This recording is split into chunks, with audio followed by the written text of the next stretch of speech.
हमारी जो परवरिश हुई वो बहुत साधारण तरह से हुई थी। उस समय ये सब तामझाम भी नहीं था और ये सिक्योरिटी का कोई मामला नहीं था।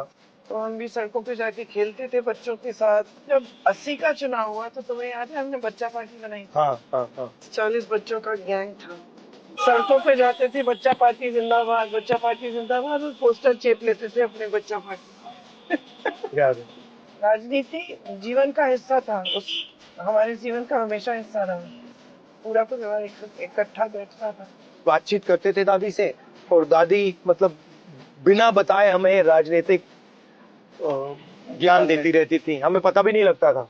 दादी हैड पार्शियलिटी, दादी मेरे से पार्शियल थी। ओहो, दादी पापा थोड़ा इनसे पार्शियल थे। खिलौने भी एक बार लाई गई तो मुझे बुलाया कि भाई कौन सा पसंद है। मैंने कहा ये मुझे बंदर पसंद है। ये तो मैं बड़ी खुश थी कि दादी ने मुझे आज बुला के मेरे से पूछ लिया। सच्चाई क्या थी, मुझसे पहले इनको बुला लिया था और पहले ही तय कर लिया इनके साथ 60 गांठ थी कि इनको क्या देना है। याद है जब दादी को अरेस्ट किया था? हाँ, मुझे बहुत अच्छी तरह याद है। हम दोनों लड़ गए, हम दोनों पुलिस वाले से लड़ गए थे कि हमारी दादी को नहीं ले जा सकते। टीयर गैस लगती थी, याद है? फिर दादी को जेल में जाके देखा। हमारा जो पारिवारिक रिस्पेक्ट है और रिश्ता है एक दूसरे से, वो सबसे जरूरी है। एक टाइम था जब ये केक बनाती थी, 24 घंटा ये केक बनाती थी और किसी ना किसी को ये केक खिलाती रहती थी। कुछ भी मीठा सामने दिख जाए तो रुका नहीं जाता। मुझे सबसे ज्यादा चिढ़ तब होती है जब मैं कुछ खा रही हूँ और दोनों माँ बेटे मुझे बोलते बहुत ज्यादा खा रही हो, और मुझे देखते ही मुझे बोलते हैं मोटी हो रही हो। चिढ़ में चुप हो गई। इसकी फेवरेट जलेबी है, क्योंकि वो पापा की फेवरेट थी, इसलिए इसकी फेवरेट है। अरे पसंद है। It used to like it, पापा also used to like it।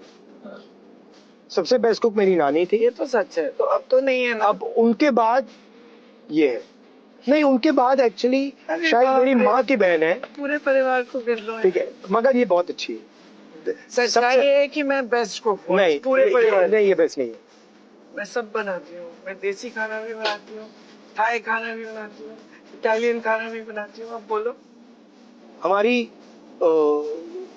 Arguments भी होती है, लड़ाई भी होती है, बट वो 15 मिनट, 20 मिनट, आधा घंटा छोटी छोटी बातों पे कभी हो जाते हैं। जैसे मेरी माँ के साथ मेरा चलता रहता है उनकी हेल्थ के बारे में।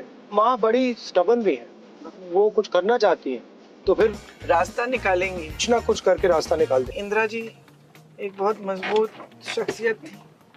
सोनिया जी बहुत दुख देखे, बहुत झेला और उभर कर आई राजनीति में, और उन्होंने बहुत संघर्ष किया। बहुत ही दृढ़ महिला रही।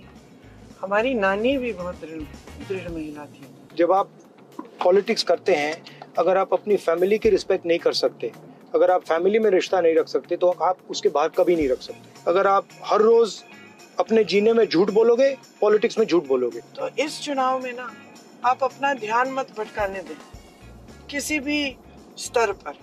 अर्जुन के निशाने की तरह, मछली की आंख पे जैसे अर्जुन ने अपना निशाना रखा, आपको भी अपना ध्यान पूरी तरह से अपने विकास पे, अपना भविष्य कैसे बनाना है। और ये जो वोट है आपका सबसे बड़ा हथियार है। इस वोट को आप विवेक से इस्तेमाल करिए।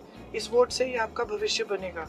रायबरेली का बहुत जरूरी रोल है हिंदुस्तान की प्रगति में, हिंदुस्तान को डायरेक्शन देने में। उत्तर प्रदेश का राजनीतिक सेंटर, आइडियोलॉजिकल सेंटर सालों से रायबरेली रहा है।